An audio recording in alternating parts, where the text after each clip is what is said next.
오늘은 민수기 17장을 살펴보도록 하겠습니다. 자, 제일 먼저 민수기는 세 개로 나누어서 우리가 살펴보는데요.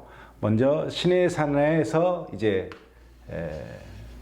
가나안 땅으로 들어가기 위해서 준비하는 과정이 나오는데 1절부터 10장 10절까지 약 20일간 소요되어지는 그 기간을 정리해둔 내용이 나오고, 그 다음 두 번째로 광야에서 그럼 어떤 사건이 있었느냐가 쭉 기록이 되어져 있고, 마지막 이제 모압 평지, 바로 가나안 땅 건너편이 훤히 보이는 모압 평지에서 이제 가나안 땅으로 들어가기 위한 준비가 되어 있습니다. 그래서 이 전체를 민수기, 우리가 순례라고 볼 수 있고, 이 순례는 우리의 믿음의 이야기이기 때문에 우리가 우리 교회 또 내 개인의 어떤 영적인 여정들이 어떻게 잡혀 있고 우리가 무엇을 조심해야 되는가, 이 민수기를 통해서 볼 수가 있습니다. 자, 광야에서 일어난 사건들을 38년 3개월 10일 동안 있었던 사건을 쭉 기록해 놓았는데 25장 18절까지 기록이 되어 있습니다. 자, 광야에서 주요 사건을 보면 다베라에서 원망했던 사건, 만나 불평 사건, 그리고 아론과 미리암이 모세의 첩지를 비방하는 사건, 그리고 12정탐꾼을 보내었다가 10정탐꾼의 부정적인 어떤 보고로 인한 사건, 그리고 제사장직을 탐냈던 고라 자손들의 주동으로 일어난 반역 사건들이 있었습니다. 이제 이게 문제인데, 이 사건이 바로 제사장에 대한 직분에 대한 것에 대한 반역이 일어났었을 때 하나님께서 제사장직을 원하는 이스라엘 백성들의 어떤 그 마음 안에 인간의 어떤 영욕이라든가 그런 어떤 것들이 숨겨져 있기 때문에 이것을 바로 가르치기 위해서 아론의 쌍난 지팡이 이야기가 등장하고 있습니다. 지난번에는 여기까지 보았기 때문에 오늘은 이 세 가지 사건을 살펴보도록 하겠습니다. 자, 17장에 들어가면 여호와께서 모세에게 이 고라 반역 사건에 하나님께서 징계하시고, 그 이후에 모세에게 뭐라고 말씀하시냐면 이스라엘 자손에게 각 지파의 그 가문의 수장들의 그 지팡이를 하나씩 가져오게 한 다음 2절에 보면 지휘관에게서 지팡이 12를 취하여 그 사람들의 이름을 각각 그 지팡이에 쓰고, 3절에 보면 레위의 지팡이에는 아론의 이름을 쓰라. 그래서 하나님께서 어떤 그 하나님이 주시고자 하시는 어떤 권위에 대한 이야기를 하시기 위해서입니다. 그때 5절에 보면 그 지팡이를 어디에 두라고 그랬냐면 증거계 앞에 두고 싹이 날 것이다. 누가? 하나님께서 택한 자는 그 지팡이에서 싹이 날 것이다. 이렇게 말하죠. 이미 지팡이는 생명력을 잃어버린 나무에서 잘라온 거니까 생명력을 잃어버린 지팡이인데 이 지팡이에서 싹이 날 것이다 라고 말하시면서 뭐라고 말씀하시냐면 5절에 원망하는 말을 내 앞에서 그치게 하리라. 어떤 원망? 고라 반역과 같이 제사장을 탐하는 그 원망, 우리도 제사장이 될 수 있다라고 생각하는 그 원망의 소리를 더 이상 나오지 않게 하기 위해서 하나님께서 아론의 쌍난 지팡이 사건을 인도해 주셨다. 그래서 고라 반역 사건의 후속 조치다, 이렇게 보시면 되겠습니다. 이 이야기는 결국 무엇을 의미하냐면 제사장의 권위가 사람의 능력으로 주어진 것이 아니고 하나님의 선택임을 강조하기 위해서 하나님께서 이렇게 하셨다, 이렇게 보시면 됩니다. 자, 8절에 보면 이튿날 모세가 증거막에 들어가서 보니까 아론의 지팡이에서 오미 돋고 순이 나고 꽃이 피어서 살구 열매가 열렸더라, 그렇게 되어 있습니다. 다시 말하면 이 아론의 쌍난 지팡이는 무엇을 상징하냐면 부활을 상징하고, 이 부활은 그냥 한꺼번에 이루어진 것이 아니라 과정을 통해서 일어난다, 이렇게 설명해 주고 있는 것입니다. 자, 과정이라는 것이 굉장히 중요합니다. 하나님의 역사는 한순간의 결과로 나타나는 것이 아니고 과정이 있습니다. 과정. 이 과정을 이해하지 못하고 이 과정을 무시하면 하나님의 권위에 반역하게 되어지고 그것을 인정하지 않게 되어집니다. 우리는 대개 보면 결과를 중요하게 생각합니다. 과정이 어떻게 되어지든 어떤 과정을 통해서 저분이 우리 교회에 오게 되었는지 이것은 중요하지 않고 온 것 자체만 중요해요. 그래서 오면 환영하고 다 기뻐하지만 그러나 과정도 중요하다는 것. 모든 것이 다 하나님의 역사는 그렇습니다. 그래서 하나님의 역사는 결과보다 과정을 대단히 중요하게 여기신다라는 것을 잘 보여주는 대목이고, 열매만 보면 되는데 오미 나고 순이 나고 꽃이 피어서 열매를 맺었다. 이 과정을 하나님께서는 설명해 주셨고, 자 10절에 가면 아론의 지팡이는 증거궤 앞으로 도로 가져다가 거기 간직하라 그랬습니다. 자, 왜 간직하라 그랬을까요? 그것은 하나님의 권위가 무엇인가를 설명해 주기 위해서 아론의 지팡이는 법궤 앞에 이렇게 두게 됩니다. 법궤. 하나님의 말씀이 있는 곳. 여기에는 우리가 아는 것처럼 십계명 돌판이 있기 때문에 이 십계명은 말씀을 상징하고, 그래서 결국은 이 아론의 지팡이는 하나님의 말씀을 통해서 주어지는 권위를 상징한다. 이렇게 볼 수가 있습니다. 그래서 대제사장, 즉 제사장이라고 하는 이 가문을 하나님께서 능력을 보고 선택한 것이 아니고 하나님이 은혜를 주셔서 선택한 것이고, 그 하나님의 말씀과 동행하는 자임을 하나님께서 이 아론의 지팡이를 통해서 우리에게 설명해 주셨다.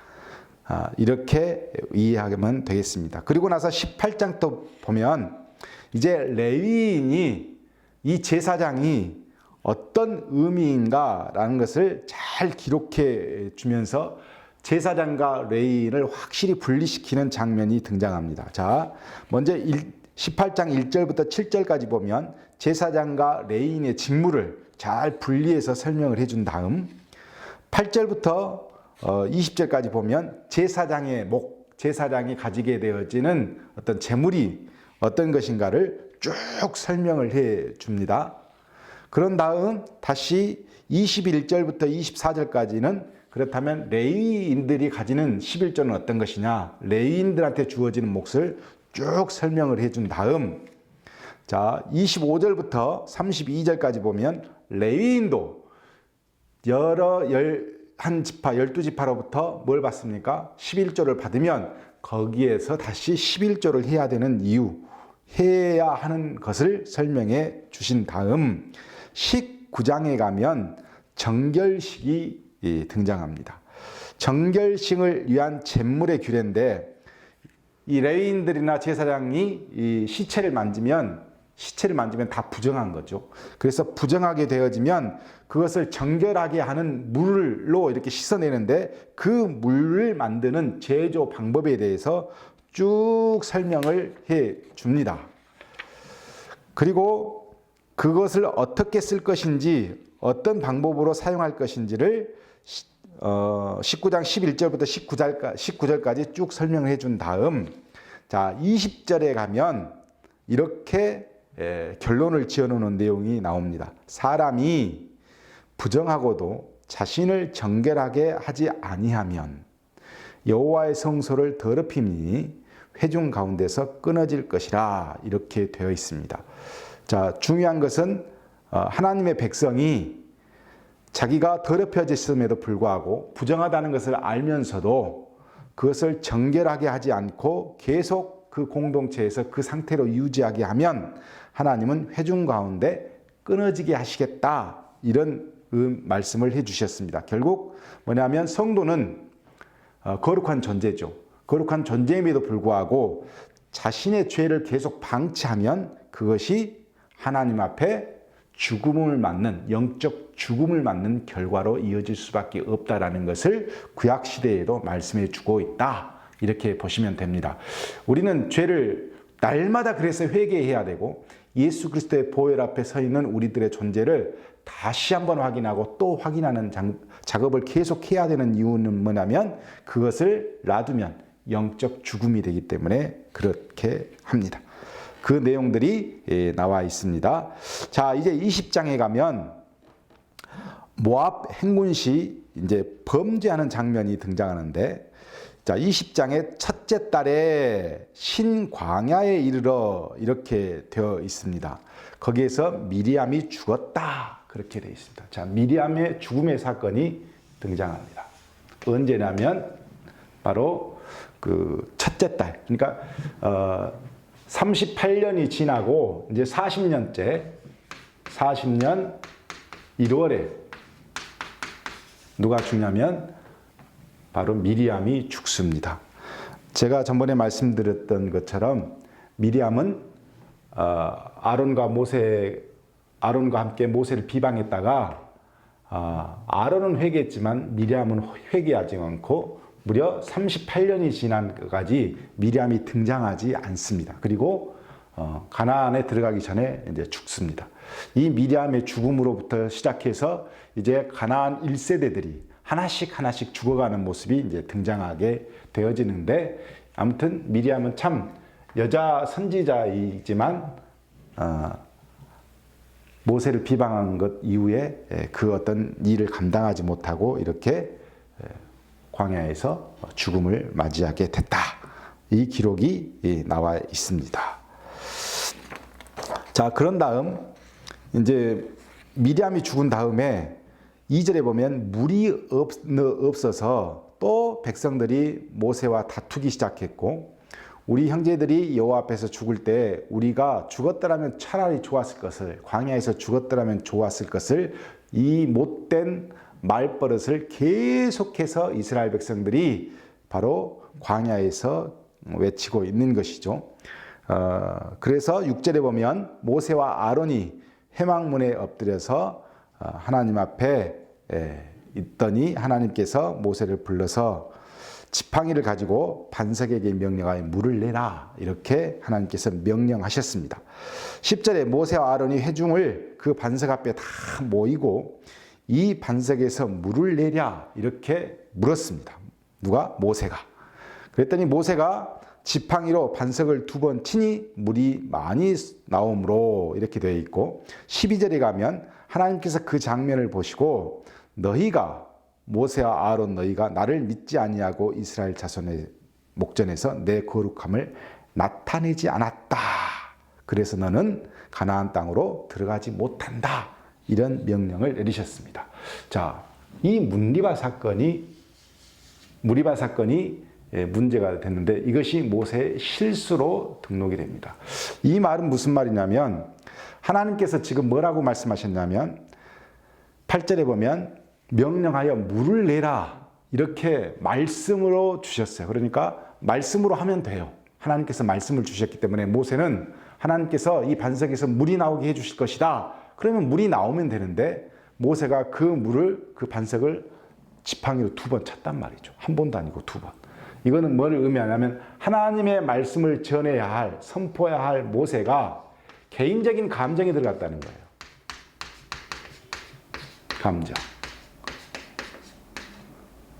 너무너무 분노한 감정. 하나님의 말씀을 따르지 않는 이스라엘 백성에 대한 이 감정이 뭘로 나타나면 행동으로 나타났어요. 이것을 하나님께서 뭐냐면 이 감정은 하나님의 거룩함을 나타내지 못했다는 거예요. 그래서 이것이 실수고, 이 실수로 인해서 모세는 가나안 땅에 들어가지 못한다, 이렇게 결론을 내는 겁니다. 이런 것을 보면 우리가 굉장히 두렵고 떨리는 마음이 뭐냐면, 목회자들도 그럴 수 있지 않습니까? 자기의 어떤 감정에 따라서 조절을 하지 못해서 강대상에서 말 실수할 수 있고, 또 말을 자기 감정대로 해버릴 수 있어요. 근데 이것은 하나님의 영광을 드러내지 못한다는 거예요. 요 실수 때문에 어디를 들어가지 못해요? 가나안 땅에 들어가지 못해요. 공동체가 완전히 무너져 버리는 그런 결과를 가져올 수 있다. 그래서 따라서 조심해야 된다. 물론 성도들도 마찬가지죠. 감정 조절, 이거 하지 못하면 하나님의 거룩함을 나타내지 못합니다. 하나님의 영광을 드러낼 수가 없다. 이렇게 되어집니다. 자, 그리고 나서 20장 14절부터 21절에 보면 모세가 가데스에서 그랬어요. 그리고 에돔 왕에게 사신을 보냅니다. 사신을 보내는 이유는 뭐냐면 신명기 2장 1절과 8절에 보면 하나님께서 가나안 정복하면서 싸우지 말아야 할 대상을 에서의 후손, 야곱의 형이잖아요. 그러니까 에서의 후손과는 싸우지 말라 이렇게 말씀해 주시고, 모압과 암몬도 아브라함의 어떤 그 조카 롯의 계열이기 때문에 이들과도 다투지 않았으면 좋겠다, 이렇게 말씀했기 때문에 정복의 대상으로 보지 않고 모압 왕한테 사신을 보냈습니다. 보내서 뭐라고 말하냐면, 우리가 당신의 땅을 지나가는데 절대로 뭐 하나 우리가 건들지 않고 조용히 지나갈 테니 당신 땅을 지나가게 해달라 이랬더니 거부를 했어요. 그래서 다시 19절에 다시 또 사신을 보내서 우리가 도로로 지나갈 뿐 아무 일도 없을 것이다 이렇게 말했더니 역시나 모압 왕이 지나가지 못할 것이다 그랬어요. 그러면 전쟁을 해야 되는데 전쟁을 하지 않고 이스라엘 백성들이 이것을 용납하고 돌아갑니다. 자, 돌아가는 은혜도 있어야 돼요. 왜? 하나님께서 그렇게 명령을 내려주셨으니까. 이건 대단히 잘한 거라고 저는 생각합니다. 성경 여러 가지 보아서 이 에돔 족속들이 계속해서 에서의 후손들이 야곱의 후손들을 방해하고 못살게 굴고 위협하지만 그럼에도 불구하고 하나님의 명령이 그랬기 때문에 이걸 지켜내는 것은 대단히 중요했다. 자, 그리고 난 다음에 22절부터 29절까지 아론의 죽음이 등장합니다. 아론. 대제사장 아론이 가나안 땅에 들어가지 못하고 죽습니다. 자, 보면 22절에 가데스를 떠나 호르산으로 이동했었을 때 애굽 땅 변경, 이날이 5월 1일이었습니다. 5월 1일. 신명기에 보면 나오죠. 아니 33장에 보면 나옵니다. 자, 중요한 것은 이 사람은 미리암은 1월에 죽었고 아론은 5월에 죽었습니다. 4개월 정도 차이가 나죠. 자, 24절에 아론이 자손에게 준 땅에 들어가지 못하리니 이유는 문리바 무리에서 내 말을 거역한 까닭이라 이렇게 되어 있습니다. 모세와 아론이 이유와 같습니다. 자, 그래서 28절에 보면 모세가 아론의 옷을 벗겨 그 아들 엘르에살에게 입힘에 아론이 그 산 꼭대기에서 죽었다 이렇게 기록이 되어 있습니다. 자, 엘르아살이 등장합니다. 엘르아살. 이 사람이 굉장히 중요해요. 자, 분명히 출애굽 1세대입니다. 1세대. 이 출애굽 1세대의 엘르아살이 이제 대제사장직을 수행하는데, 우리가 이제 나중에 보면 이 엘르아살이 어디가 되냐면 가나안 땅에 들어가게 되어지고, 여호수아 24장 33절에 보면 엘르아살의 죽음의 이야기가 등장합니다.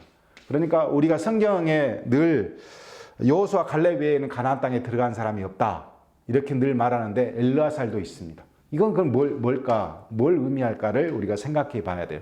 그러니까 성경을 잘 모르게 되어지면 엘르아살이 왜 가나안 땅에서 죽지 않고, 아니 광야에서 죽지 않고 가나안 땅으로 들어갈 수 있었을까를 생각해 봤는데, 이 엘르아살은 뭐냐면 레위 지파 사람입니다. 레위 지파. 자, 이 레위 지파는 해당되지 않아요. 12정탐꾼을 보냈었을 때 레위 지파에서는 정탐꾼을 파견하지 않습니다. 왜? 레위 지파는 거룩한 하나님의 제사장 지파이기 때문에 이 지파의 계수에서 빠집니다. 그래서 레위 지파는 이 반역 사건에서 자유로운 그런 존재였고, 그래서 가나안 땅에 여호수아와 갈렙만 들어갔다는 말이면 레위 지파가 거기에 속하지 계수되지 않았기 때문에 여호수아와 갈렙만 들어갔다 이렇게 이야기하고, 수많은 레위 지파 사람들이 엘르아살과 함께 가나안 땅에 1세대들이 들어갔어요. 1세대들 모두 죽은 것은 12지파 사람들은 1세대가 다 죽었지만 레위 지파 사람들은 계수되지 않았으므로 상당히 많은 사람들이 가나안 땅에 들어가게 되었다. 그 중에 한 사람이 누구냐면 엘르아살이다. 그래서 성경에 여호수아 갈렙 외에는 가나안 땅에 들어간 사람이 없다라고 말하는 것이 100% 맞는 말이 아니고, 레위 지파를 포함한 여호수아 갈렙 외에는 들어간 사람이 없다. 이렇게 하면 그게 100% 맞는 말이다. 이렇게 여러분께서 알고 계시면 되겠습니다. 자, 그 다음 21장에 가면 이제 네겝에 거주하는 가나안 사람 아랏 왕이 이스라엘과 전쟁을 벌여서 거기에서 승리한 다음 불뱀과 롯뱀 사건이 등장하게 됩니다. 백성들이 호르산에서 출발하여 홍해 길을 따라 애굽 땅을 우회하려 하다가 마음이 상했어요. 에서의 후손들 때문에 돌아가게 되었는데 그것이 못마땅해서 그것 때문에 불평을 하면서 5절에 뭐라고 하냐면 물도 없고 하나님께서 주신 이 만나가 하찮은 음식으로 이렇게 고백하고 있는 것을 볼 수 있습니다. 이제 만나도 싫고 물도 없고 진짜 못 살겠다 이제 이런 식이죠. 그때 하나님께서 만들어준 것이 이 놋뱀을 달아서 장대 위에 매달게 하셨고 이것을 보면 살 수 있었으나 상당한 많은 사람들이 죽습니다. 놋뱀은 나중에 그 놋뱀이 무슨 힘이 있겠어요? 그런데 이스라엘 백성들이 이것을 우상 숭배합니다. 그래서 히스기야 왕이 이 놋뱀을 제거하는 사건이 나오는데 이 놋뱀은 저주받은 나무에 매달았다 하는 것은 저주를 의미하거든요. 그래서 이 그 놋뱀은 저주받은 어떤 대상을 상징하고 결국 이 세상의 모든 저주를 한 몸에 입으신 예수 그리스도를 상징한다. 이렇게 보시면 되겠습니다. 자, 이렇게 해서 그 사건이 지난 다음 자, 21장 10절에서 보면 봇 떠나서 오봇으로 갔고 그 다음 11절에 에야 아바림 12절에 세렛 13절에 아르논 16절에 부엘을 지나서 그 다음 18절에 맞다나를 지나서 19절에 나할리엘을 지나서 19절 역시 바못을 지나서 어디 가냐면 비스가산 모압 평지 모압 산에 있는 비스가산 아바림 산이라고 하는 이 비스가산에 도착해서 이제 이곳에서 이 모압 평지에서 가나안 땅을 들어갈 준비를 하는 곳에 도착했다. 이렇게 보시면 되겠습니다. 오늘은 여기까지 하겠습니다.